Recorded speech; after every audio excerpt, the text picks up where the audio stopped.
ओम शांति। हर व्यक्ति चाहता है मैं अपने मन को बहुत ऊर्जावान बनाऊं, मैं अपने मन को शक्तिशाली बनाऊं। लेकिन कई बार मन छोटी छोटी बातों में अशांत हो जाता है, हम निराश हो जाते हैं। काश कोई हो जो मेरे मन को भी शक्तिशाली बना सके। लेकिन वो कौन से ऐसे मंत्र हैं जो आपके मन को शक्तिशाली बना सकते हैं? क्योंकि जब मन शक्तिशाली होगा, परिवार में खुशियां होंगी। मन शक्तिशाली होगा, बिजनेस अच्छा चलेगा। और मन अगर शक्तिशाली है तो आप किसी भी फील्ड में सफलता हासिल कर सकते हैं। लेकिन अगर मन ही शक्तिशाली नहीं है, शक्तिहीन हो गया है, तो ना तो बिजनेस में आपका ध्यान जाएगा और ना घर परिवार संभालने में। और आज आपने देखा होगा परिवारों में बढ़ता हुआ तनाव, ये इसी और इशारा करता है मन की शक्ति कहीं ना कहीं खत्म हो चुकी है। क्योंकि व्यक्ति चाहता है मैं शक्ति से काम करूं, एनर्जी से काम करूं, पर एनर्जी से होता नहीं। बहुत सारी ऐसी बातें आ जाती जो जीवन में रुकावट पैदा कर देती हैं। हम चाहते नहीं है लेकिन फिर भी आ जाता है। तो आज से और अभी से आप ये 3 मंत्र हमेशा अपने साथ रखें, क्योंकि ये 3 मंत्र आपके लिए वरदान का काम करेंगे और ये 3 मंत्र आपके जीवन को शक्तिशाली बना देंगे। क्योंकि ये 3 मंत्र ही भगवान के दिए हुए हैं जो आपको एनर्जी से भरपूर करेंगे और उस एनर्जी के साथ जोड़ेंगे भी। पहला मंत्र, मैं भगवान का और भगवान मेरा। क्योंकि अगर आप इस एक अनुभव को लें कि मैं भगवान का और भगवान मेरा, तो ऑटोमेटिकली ये जो शब्द है इसमें बहुत पावर है। क्योंकि जब मेरा संबंध, मेरा जो जुड़ाव है वो भगवान से बन गया, तो आप सोचो मेरा मन कितना शक्तिशाली होगा। अगर बाई चांस आपको कहा जाए कि आपके पापा बहुत बड़ी पोस्ट पर हैं, तो आपका मन ऑटोमेटिकली शक्तिशाली बन जाएगा। वैसे ही सोचें कि जब मैंने ये अनुभव से बोला मैं भगवान का हूं और भगवान मेरा है, तो ये जो मंत्र है वो आपको अंदर ही अंदर खुशी से भर देगा। और जब वो खुशी से भरेगा तो ऑटोमेटिकली आपके जीवन में क्या आएंगी? खुशियां। दर्द के लिए कोई जगह बचेगी ही नहीं। और अगर हम बार बार दर्द याद कर रहे हैं तो आप उस दर्द को भी भूलना शुरू हो जाएंगे इस मंत्र के द्वारा।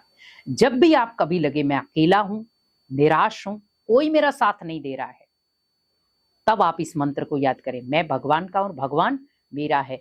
क्योंकि आज के समय में आप किसी को भी सोचो, कोई आपका साथ निस्वार्थ भावना से देगा कोई नहीं है। हर किसी व्यक्ति के पीछे कोई ना कोई स्वार्थ है। क्योंकि आप सोचो, हर व्यक्ति आज क्या चाहता है? मैं अपनों की जान बचाऊं, मैं अपनों के लिए लड़ूं, ओनली अपने जो परिवार के हैं।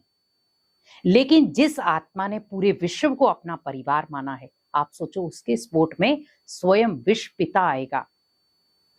उस आत्मा के लिए स्वयं विश्व पिता आएगा उसे बचाने के लिए, क्योंकि उसने पूरे विश्व को अपना संसार बनाया है। तो जिस आत्मा ने पूरे विश्व को अपना संसार बनाया है, तो आप सोचो विश्वनाथ तो उसी का है, तो क्या वो उसे कभी अकेला होने देगा? क्या उसे अकेले दुखी होने देगा? क्या उसे अकेलेपन की महसूसता होने देगा? कभी भी नहीं।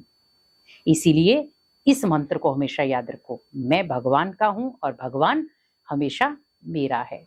दूसरा मंत्र,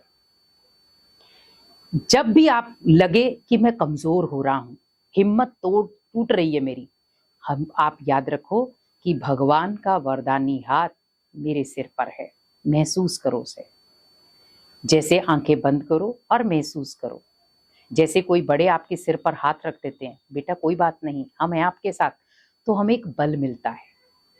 लेकिन वही अगर महसूसता करें कि भगवान की 1000 भुजाएं मेरे सिर पर हैं और भगवान एक ही शब्द कह रहा है, एक ही मंत्र मेरे कानों में गूंज रहा है, बच्चे चिंता मत कर, मैं बैठा हूं।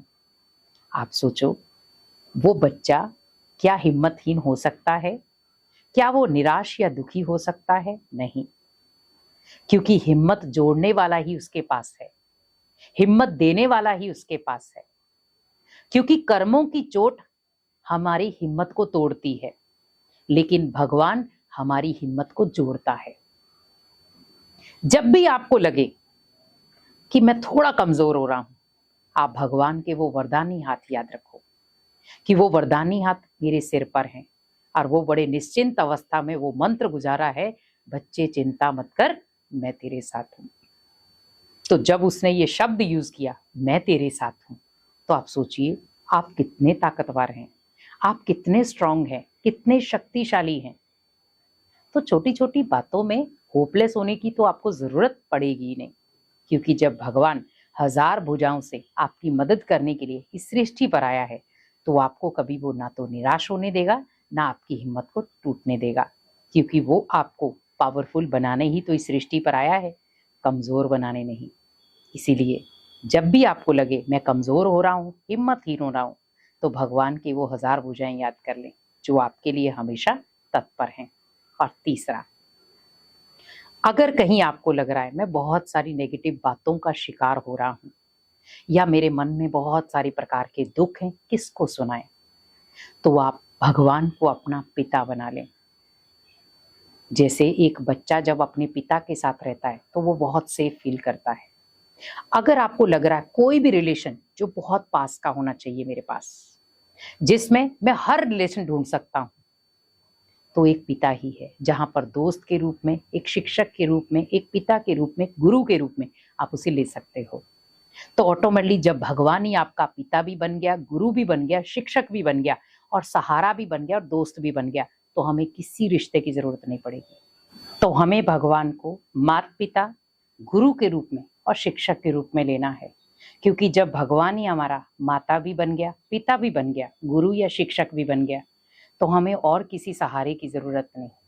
इसीलिए जब भी आपको लगे कि मैं कहीं ना कहीं कमजोर हो रहा हूँ, नकारात्मक बातों का शिकार हो रहा हूँ, या मन में बहुत सारा दर्द है या बोझ है, आप उस पिता को सुना दे, उस दोस्त को सुना दे, उस माता को सुना दे, जिससे आप अपने मन को हल्का भी कर पाएंगे और आप मन को शक्तिशाली भी बना पाएंगे। तो ये 3 मंत्र हमेशा याद रखें, अपने साथ रखें, तो कभी भी आप जीवन में कमजोर नहीं होंगे।